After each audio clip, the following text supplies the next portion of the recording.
My name is Sam. My name is JJ. Grew up in a small town. I grew up in a small town.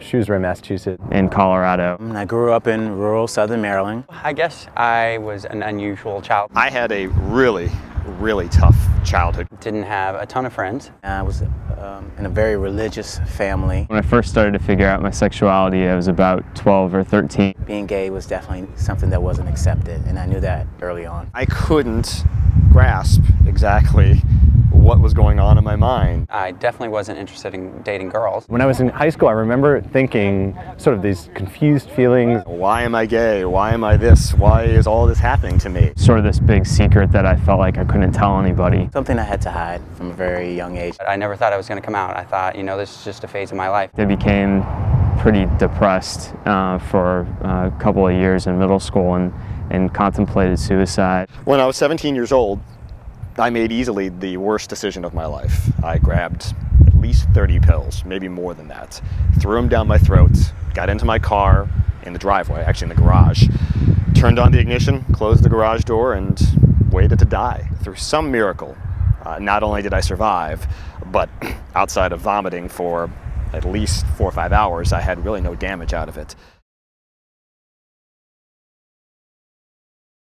It really was amazing how much it got better after high school. Once I started working, I sort of came to my own a bit. Came out to my fraternity and they were very accepting. I met this one boy, first year of law school, and I instantly wanted to share him with everybody. I ended up leaving the very religious background that I was from. I met someone. And so I came out because of this boy. My sister asked for permission if she could tell everybody. Everybody pretty much knew. My mom and my dad and me were really close, really tight growing up. My straight friends came to me and said, "Hey, let's get this out in the open, let's do it," and I was grateful. I'd never been honest with them about that part of my life, and I finally was, and then all of a sudden I got so close to them because I was able to share everything with them. That family that I left behind eventually came back around. We have a great relationship today. You know, if I had succeeded in killing myself, all the things that I would have missed. I've been out for about 10 years now, or 9 years, and I've gotten this great group of friends. Becoming a broadcast reporter. How about this for a scenario? You win a couple of regular season games in lovely Lexington, Kentucky. I've interviewed 2 presidents. Covered my alma mater at my favorite sporting event, and after the NCAA tournament.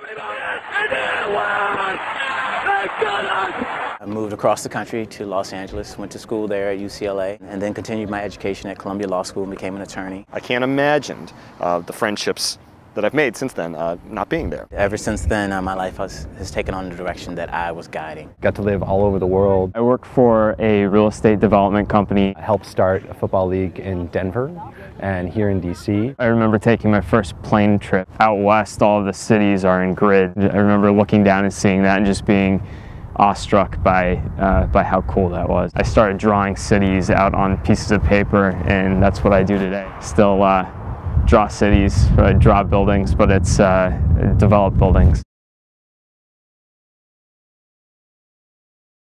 Gay people come in all stripes, and we've got a whole group of people out here playing football. I've just had an incredible experience this year with the DC Gay Flag Football League. I'm really glad I did because I met just a lot of amazing people. The friends I've made in this league, people that I'm going to be friends with, I can tell for a long period of time because they all have my sense of humor. They're all as ridiculous as me. All of my friends are a part of this circle, my football circle. The league has really offered me a chance to get to meet great guys. There was a time that we couldn't get 7-on-7 to play, but now we get 7 teams of 10 or 15 guys out here playing every week. And it's not just the athletes, so they're great athletes, but it's the quality of the people are just amazing out here. And meet them in a place where it's not about how much you can drink or how hot you are, but it's like how you play on the field and what kind of person you are. So I'm 40 now. It's not something I've seen in like 20 years of playing pickup football. I love it that everyone shows up, everyone plays their best. We play at a very high level, but we also have people all different skill levels. Everyone's welcome. For me, it's been great. This group has been a group where I felt like I was at home with my friends and family. So it's like a really just open, warm kind of place where you can be yourself. I've gotten to meet a lot of really great friends through the league, and particularly This is it right here. right there. You can hear them right there. That's some of the friends right there. Our motto here in the league is get off the bench and get in the game, and that's really the way it needs to be. You'd be lucky to have friends like this and play with guys like this and go out and party with them afterwards, you know what I mean? Hi, I'm Adam Strasberg. I'm straight, playing DC gay flag football. There are a lot of straight guys, and there are a lot of straight guys who I've played with in this league. Fall back. Come on, Brandon! Yeah, that was down! When I tell my friends that I played with a bunch of gay guys, some of them sort of make some jokes or wonder why, and the fact is I played in a lot of football leagues. There's no group of guys I would rather play with than these guys. It doesn't matter that they're straight or gay, or they're just a great group of guys. You know, all these guys out here, like, again, I don't think of them as gay athletes. I think of them as athletes who happen to be gay. There's straights out here playing, and they don't care. They just come out and play because this is a great league, it's great football, and good people. And this league is a great place because they don't have to hide those parts of it. They can be who they are. These are just my boys. I would do anything for them, you know. And